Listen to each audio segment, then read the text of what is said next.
Video को देखने के बाद में जिस तरह से राजस्थान की इस बेटी ने अपना परचम लहराया है आरएएस के एग्जाम में, तो मैं चाहता हूं कि आप में से सभी लोग इस वीडियो को देखें और ज़्यादा से ज़्यादा इस वीडियो को शेयर करें, क्योंकि यह वीडियो उन सभी के लिए इम्पॉर्टेंट है जिनके पास बहानों की लिस्ट होती है, जिनके पास यह होता है कि मुझसे नहीं होगा या मुझसे नहीं हो पाएगा।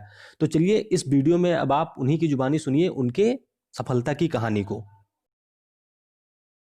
असीम सौंदर्य और पवित्रता की प्रतीक इस गुलाबी नगरी को नमन करती हूँ। राजस्थान विश्वविद्यालय की वैदिप्यमान प्रतिष्ठा और उसमें आप सबकी शिक्षा के प्रति निष्ठा को नमन करती हूँ। वह वटवृक्ष जिसकी छांव में यह विश्वविद्यालय परिवार फल फूल रहा है, ऐसे कृतज्ञता अभिभूत और जीवन सौंदर्य के पारखी माननीय कुलपति महोदय को नमन करती हूँ। जग से इसे सींचने वाले विद्वत शिक्षक समाज को नमन करती हूँ।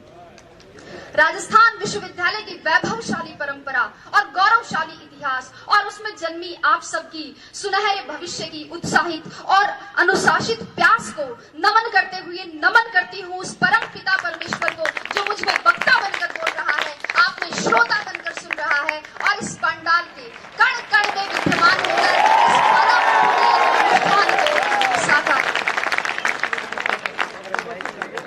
मंचस्थ विद्वत समाज और देश के छलनी हुए जिगर को मरहम लगाने की एकमात्र आशा स्थल। प्यारे साथियों, मुझे बहुत प्रसन्नता है कि मुझे आज ऐसे लोगों के बीच व्याख्यान का अवसर मिला है जो उस मोड़ पर खड़े हैं जहां से उन्हें जीवन संग्राम में कूदना है।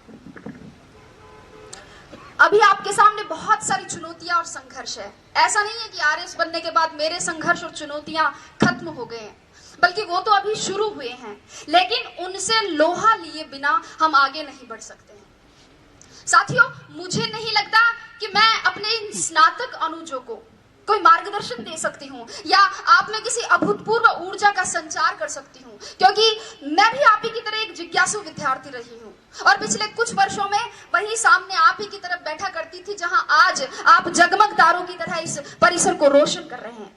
किंतु मैं इतना जरूर कह सकती हूँ कि यहाँ सिखाए जाने वाले उस श्रम, उस धैर्य, उस मार्गदर्शन, उस शैक्षिक वातावरण, शिक्षकों की विद्वता और अनुशासन के आवरण को यदि जीवन में उतार लिया जाए तो असंभव कुछ भी नहीं है। जैसा कि एक साथी ने कहा था, वैसे ही मेरे साथ में भी यही घटना है। मुझे भी प्रशासन में आने से पहले ये पता नहीं था कि आरएस क्या होता है, वो क्या करता है।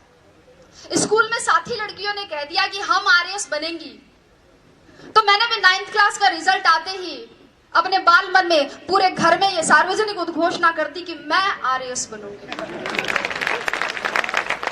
चूंकि पिताजी शिक्षा अधिकारी रहे हैं, इसलिए धीरे धीरे ये पता चला कि हाँ, कोई आरएस होता तो कोई बड़ा अफसर है। किसी ने ताना मार दिया तो आरएस बनना एक चैलेंज के रूप में ले लिया। हम लोग पतंग उड़ाते थे और पड़ोस में एक अगरबत्ती का कारखाना था, वहां बच्चे छत पर अगरबत्तियां बनाते थे। मैं और मेरी बहन वहां गए और वहां जाकर मालिक को कहा कि इनसे काम क्यों करवाते हो, इनको पतंग उड़ाने दो ना। तो अंकल बोले कि तू कौन सी कलेक्टर लग रही है यहाँ पे। मैंने सोचा कलेक्टर कौन सी तोप होता है, और अगर ये कोई तोप होता है तो एक गोला तो मैं भी दागूंगी। धीरे धीरे परिवेश बढ़ा, लोगों से जुड़ाव बढ़ा, एक आरएस अधिकारी के अधिकार, दायित्व और दायरे को समझा और फिर खुद के अंदर झांका तो देखा और पाया कि हाँ, मैं किसी काम को योजनाबद्ध तरीके से कर सकती हूँ, किसी बात के पक्ष और विपक्ष पर विचार कर सकती हूँ, नेतृत्व क्षमता भी है, अपनी बात दूसरों तक संप्रेषित कर सकती हूँ। मम्मी और चाची का झगड़ा हो जाता तो उन्हें मना भी लेती हूँ, और दादी का आशीर्वाद तो है ही है। मैं आरएस बन सकती हूँ, मैं आरएस बनूंगी। और तब मैंने सोचा कि ना गरज किसी से, ना वास्ता किसी से, मुझे काम है अपने काम से, तेरी जिक्र से, तेरी फिक्र से, तेरी याद से, तेरे नाम से। और आरएस को ही मैंने अपनी जिक्र और फिक्र बना लिया। और साथियों, यही सम्मिलित कारण और घटनाएं हैं जिनके परिणाम स्वरूप मैं आज यहाँ आपके सामने उपस्थित हूँ। ये सब कहने का मेरा मकसद सिर्फ और सिर्फ इतना ही है कि आप सब ये तय करें कि आप आरएएस आईएएस क्यों बनना चाहते हैं, अपना उद्देश्य निश्चित करें। आपके भी आरएएस आईएएस बनने के मेरी तरह अनेक कारण और बहुत सारी प्रेरणाएं हो सकती है, लेकिन अब समय यह है कि समय रहते उनको पहचान। रिजल्ट आने के 5-7 महीने तक मुझसे एक सवाल बार बार पूछा गया और शायद उसी सवाल का जवाब देने के लिए आज भी यहाँ बुलाया गया है कि आपकी सफलता का रहस्य क्या है, उसका मूल मंत्र क्या है। साथियों, और मेरा जवाब हर बार घुमा फिराकर एक ही होता है, परिश्रम, परिश्रम और परिश्रम। लेकिन ये समयबद्ध, सकारात्मक और लक्ष्योन्मुखी होना चाहिए। टॉपर कोई भी हो सकता है, आवश्यकता सिर्फ लगन, मेहनत और धैर्य की है। थोड़ा संक्षेप में बात करते हुए अब मैं आती हूं परीक्षा के विविध स्तरों पर। जैसा कि आप सभी को पता है, परीक्षा के 3 स्तर है। संक्षेप में ही चर्चा करूंगी। प्रारंभिक स्तर पर, प्रारंभिक परीक्षा के लिए एक एक बिंदु की तैयारी के लिए सटीक और स्पष्ट तैयारी की जरूरत है। और यहां नादानी करने का मतलब है अपनी पतंग खुद काटना। वस्तुतः दोस्तों, प्रारंभिक परीक्षा की तैयारी मुख्य परीक्षा के दृष्टिकोण से करनी चाहिए और बिना किसी शॉर्टकट की उम्मीद लगाए करनी चाहिए। जिस व्यक्ति ने कभी हाथी नहीं देखा है, अचानक उसके सामने अगर हाथी आए तो क्या होगा? डर जाएगा। इसलिए आप पिछले वर्षों के, चाहे प्रारंभिक परीक्षा हो चाहे मुख्य परीक्षा हो, पिछले वर्षों के प्रश्न पत्रों का विश्लेषण कर सबसे पहले अपने डर को दूर भगाएं। अक्सर विद्यार्थी इस असमंजस में रहते हैं कि तैयारी कहां से शुरू करें, कैसे शुरू करें। मेरे हिसाब से 9वीं 10वीं की मानक पाठ्य पुस्तकों जैसे एनसीईआरटी बुक्स, इनसे सबसे पहले अपना आधार मजबूत बनाएं और फिर इसके साथ ही किसी एक राष्ट्रीय और राज्य स्तर के समाचार पत्र या और किसी एक मासिक पत्रिका का नियमित अध्ययन करें। जो बिंदु समझ में नहीं आए उन्हें याद करने के लिए नोट्स बना लें और परीक्षा से पूर्व उनका अधिकाधिक रिवीजन करें। ये थी प्रारंभिक परीक्षा। मुख्य परीक्षा की बात करें। मुख्य परीक्षा वास्तव में इस परीक्षा का निर्णायक चरण है, जिसका इस परीक्षा में 88% योगदान है। और यहां ध्यान दीजिएगा, यहां उत्तर की कसावट और उसका सर्वोत्तम प्रस्तुतिकरण ही कामयाबी का मूल मंत्र है। मुख्य परीक्षा से पहले इन प्रश्नों पर विचार करें कि परीक्षा का पाठ्यक्रम किस प्रकार का है, पैटर्न किस तरीके का है, सवाल पूछे जाने का ट्रेंड क्या रहा है, मानक पाठ्य सामग्री कहां से और कैसे मिलेगी, उत्तर लेखन के लिए रणनीति और समय प्रबंधन कैसे करना है, पूर्व में सफल रहे अभ्यर्थियों की क्या रणनीति रही है, कितनी मेहनत जरूरी है, कितनी मूवीज और पार्टियों में नहीं जाना है, कितनी गप्पे एग्जाम के बाद के लिए छोड़नी है, व्हाट्सएप को मोबाइल में कब तक अनइंस्टॉल रखना है। इन सभी प्रश्नों के सवाल आप खुद खोजें और अगर नहीं मिले तो आप कुलपति महोदय को धन्यवाद दें कि उन्होंने इसका समाधान करवा दिया। दोस्तों, वास्तव में प्रत्येक अभ्यर्थी, प्रत्येक विद्यार्थी के पढ़ने का तरीका, उसके सोच की गहराई, पारिवारिक परिस्थितियां और समय की उपलब्धता अलग अलग होती है। अगर आप इन सवालों के जवाब खोज लेते हैं तो आपकी आधी समस्या का समाधान हो जाएगा। अब बात करती हूं साक्षात्कार की।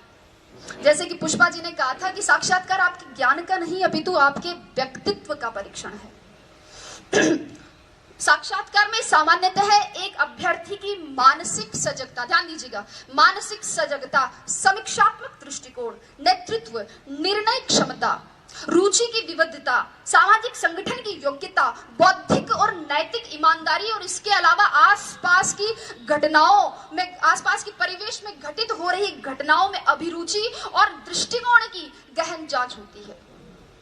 सभी प्रश्नों का उत्तर देना एक अच्छे साक्षात्कार का प्रतीक नहीं है और कुछ प्रश्नों का उत्तर न देना साक्षात्कार के बिगड़ने का परिचायक भी नहीं है। वस्तुतः ये तो सामने आ रही आपकी अवधारणाओं और आपके हाव भाव पर आधारित है।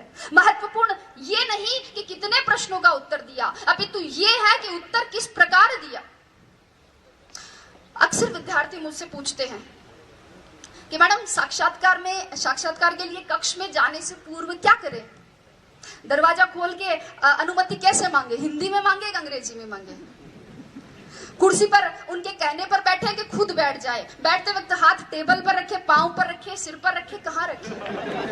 लड़के पूछते हैं कि मैडम टाई लगाएं, टाई के साथ कोट भी पहने, क्या शेविंग करें या नहीं करें। और लड़कियां भी पूछती है कि साड़ी पहने, सूट पहने, सूट पहने तो मैचिंग का ब्लाउज पहने, क्या मैचिंग की nail polish, sandal, earrings, purse, bangles, blah blah blah. लेकिन अगर चर्चा करें तो ये एक ऐसा विषय है जिस पर पूरा दिन खर्च किया जा सकता है।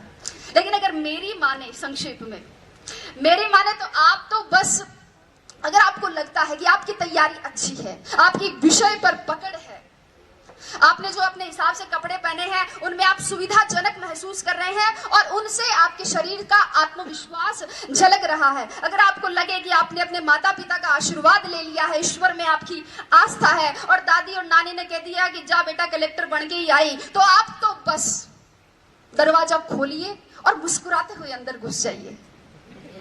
अभी आपका बायोडेटा देखा जा रहा है। एक प्रश्न आपकी हॉबी से, अगला ग्रेजुएशन के विषय से, अगला करंट नॉलेज से और क्रमशः प्रश्नों का सिलसिला। और अगर आपने अंत तक अपनी संप्रेषणीयता, अपनी समझ, अपनी ग्रहणशीलता, अपने नेतृत्व को बनाए रखा, अपने आत्मविश्वास को बनाए रखा है, तो आप उसी तरह मुस्कुराते हुए बाहर आकर भेरू जी, भोमिया जी, पित्तर जी, जिनको भी आपने याद किया था, उनको धन्यवाद दे सकते हैं। और अगर कोई साथी चाहे तो खोड़े के हनुमान जी में सवामणि की तैयारी भी कर सकता है, क्योंकि मैं ये